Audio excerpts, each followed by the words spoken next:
हमारी मुलाकात वैसे तो सर को हम लोग 35-36 इयर्स हो गए, उससे भी ज़्यादा शायद हो गए होंगे, तब से जानते हैं। और वो काम जो करते थे उसकी वजह से काफ़ी फेमस थे वो। तब हमारी पहली मुलाकात उनसे, अपने पहले गवर्नर थे डॉक्टर स्वरूप सिंह, 86 में वो जा रहे थे जब अहमदाबाद से गुजरात से उनका टर्म पूरा हो गया, तो वो जब जा रहे थे उस वक्त उनको उन्होंने, गवर्नर साहब ने मुझे बेटी बनाया हुआ था, तो उनको छोड़ने के लिए जब टर्म पूरा हो गया तो हम लोग एयरपोर्ट पर गए थे। वहाँ नरेंद्र भाई भी थे और बहुत सारे लोग थे। तो जैसे ही गवर्नर साहब ने हमें देखा, ऐसे ही हमको बुलाया पास में उन्होंने कि इधर आओ। तो हमको तो ऐसा हो रहा था कि इतने सारे लोग बैठे बीच में कैसे चले आएंगे। तो फिर उन्होंने 2-3 बार जब इशारा किया और हम लोग वहाँ गए तो बाजू में ही उनके नरेंद्र भाई बैठे हुए थे।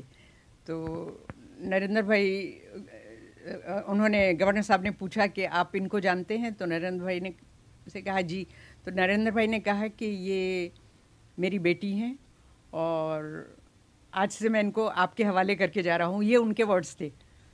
तो मतलब पहली 86 में उनके साथ जो हमारी हुई, और उन्होंने मुझे बहन कहा, उन्होंने मुझे कहा कैसी हो बहन, ऐसा करके पूछा। तो वो दिन है और आज का दिन है, तब से मैं उनको रेगुलर मतलब राखी बांधती।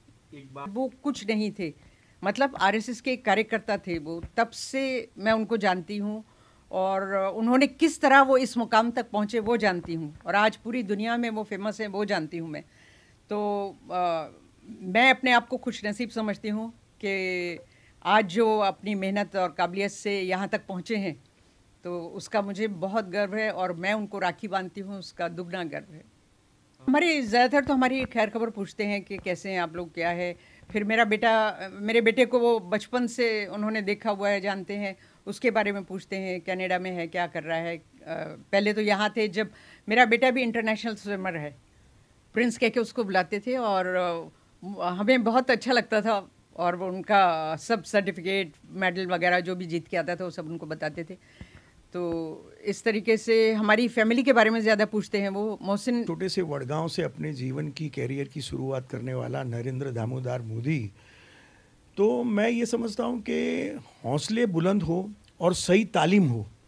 मोदी जी ने संघ के साथ में रह कर के जो राष्ट्र भावना से प्रेरित संघ की शाखाओं में से जो प्रेरणा लेकर के अपने जीवन को पूरी तरह से समर्पित कर दिया राष्ट्र को, तो मैं ये मानता हूँ कि आज जो वो प्रधानमंत्री के पद पे बैठे हैं, तो वो उनको पद ऐसे नहीं मिला हैगा। उनका हार्ड वर्क है, उनकी डिवोटेड है, और पूरी दुनिया का स्टडी, वो इतिहास के भी मतलब हिस्ट्री के भी बहुत ज़्यादा जानने वाले रहे हैं और पूरी दुनिया की हिस्ट्री को उन्होंने पढ़ा हैगा। हम अक्सर जब भी जाते हैं, मैं पिछले 30 साल से उनको व्यक्तिगत तौर पे पहचानता हूँ, हम दोनों जानते हैं, मगर उनको हमने एक ही चीज़ देखी है उनके अंदर के, जो भी चीज़ को तुम सिलेक्ट करो उसका एक मोटो कि अर्जुन की तरह अब मुझे पक्षी नहीं दिखता, मुझे पक्षी की सिर्फ आंख नज़र आती हैगी। तो मोदी जी का कार्य क्षेत्र करने का जो कर्म है, वो कर्म उनका यही रहा है कि जो कुछ भी करो वो इतनी परफेक्टता से करो, इतने परफेक्ट करो कि पूरी दुनिया उसको यूनिक तौर पे देखें।